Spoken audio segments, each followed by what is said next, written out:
4 months ago, Alex found himself in a really difficult place, not able to think about anything but sleep and struggling with anxiety. Today, things are so much better. He often sleeps too much. He thought there was no way out, yet here he is. And the key was acceptance of uncertainty. In this episode of Mind in the Comments, we're going to see what led Alex out of the struggle so that he can lead you there as well.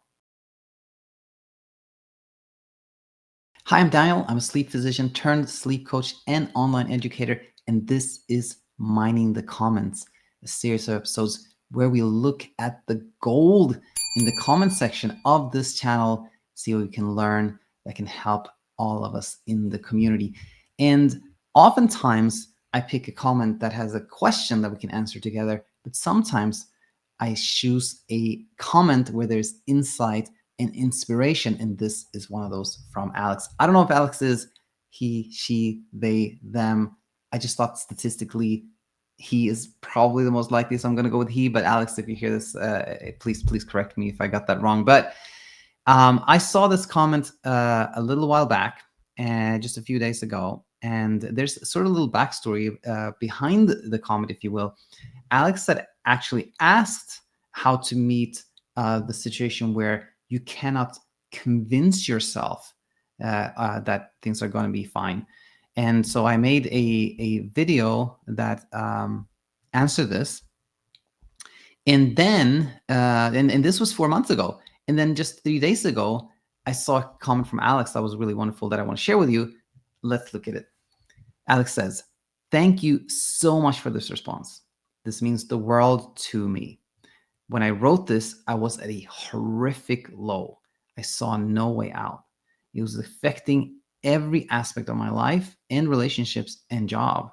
I wasn't sleeping. I was so anxious all the time, and all I could think about was sleep.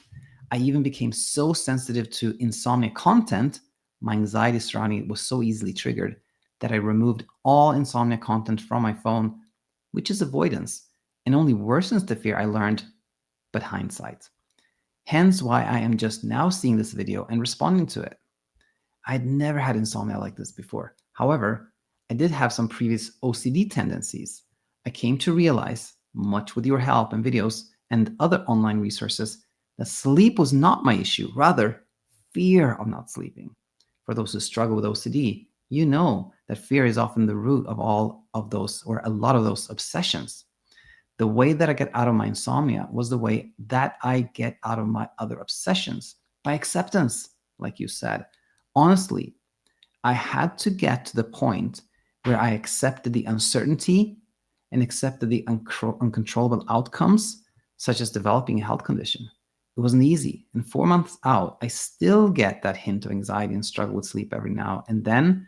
But I can tell you that I am so much better. I'm sleeping full nights and often sleeping too much. I appreciate your videos so much. I'm grateful for you and your community. Thank you so much. Recovery is possible. I truly saw no way out, and here I am. Thank you." This was that wonderful comment from Alex that I saw the other day, and I wanted to share it with you. And not only for like inspiration, hope, but because there are some practical things we could learn from it. And I wanted to start here, where Alex said, "Fear is often the root of a lot of obsessions." And this is true. When we are in a fearful state, we will be really thinking a lot about whatever we're fearing, right? But what is the root of the fear? Why are we fearful? Where does the fear come from? The root of that is a sense of threat. When our brain has identified something as a threat, it may deploy, it can make us sad or angry as well. But the most common thing when we're threatened is that our brain will deploy fear. And why is that? It's because when we are threatened and fearful, we will be laser focused on that. We will think of nothing else. When there's a threat, our brain will make sure that the only thing we think of is how to get safe from that threat, right? And this is why we become, quote unquote, obsessed. Also, when we are sensing that we are in a threatened state, we will do things to save ourselves, to get away from the threat. We will have compulsions. Those are attempts at getting away from the threat. And why I want to start here was just to say that when we see this with clarity, we can see that obsessions or compulsions are not evidence of something being wrong or disease or disorder. It simply means that we're responding in the way our brain was designed to respond to a threat, by being laser focused on the threat and by doing everything we can to escape it. And if that threat happens to be not sleeping, then our brain will be laser focused on thinking about sleep and wakefulness and that topic, and it will do things to keep us safe, like the blackout curtains, the minerals, the supplements, And so I want to highlight this because we see again that like OCD, insomnia are not like two different entities. They're just the same thing. They're the same thing. Just if the main threat that our brain detects is wakefulness, we will have the insomnia experience. If the main threat that our brain detects is our thoughts or thought content, we'll have the OCD experience. It's just various threats that give rise to different varieties. The one inner struggle. It is all the same.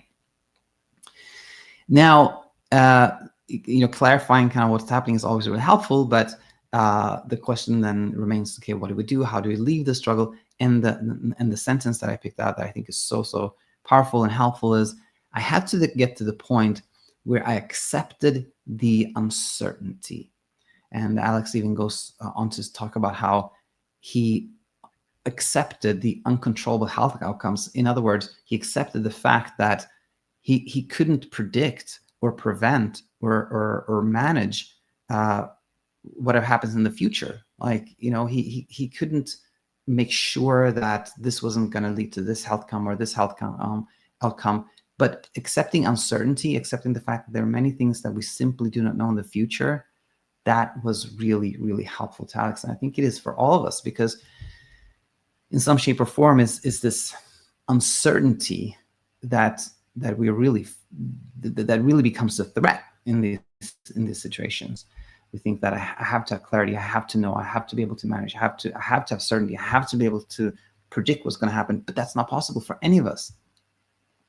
And in particular, when it comes to our inner experiences, when it comes to certainty as far as our thoughts, our emotions, how much we'll sleep, if we will feel hyper aroused, if we'll feel anxious, is not possible for any of us. None of us can predict this. None of us can control that.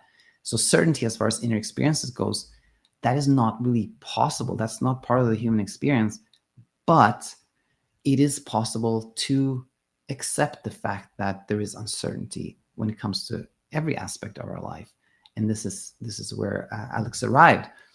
And sometimes we arrive there by simply seeing where our pursuit of certainty leads us. And we can see that, this pursuit of certainty is why I struggle so much. And that automatically leads to less of that pursuit of certainty and more acceptance of uncertainty. And also seeing that it is in the moments when we are having a lot of uncertainty, a lot of worries, a lot of doubt, a lot of anxiety, that in a way is our opportunity, because that's when we can, instead of trying to control that, let it be, allow ourselves to experience that and teach our brain in an experiential way that these are no threats. These are no threats.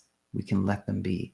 And that leads to this acceptance of uncertainty that Alex has experienced. Now, again, on this kind of inspirational, hopeful note, Alex really thought there was no way out. And he says, here I am. Like, recovery is possible. So really, no matter how difficult it has been for you, there is a way.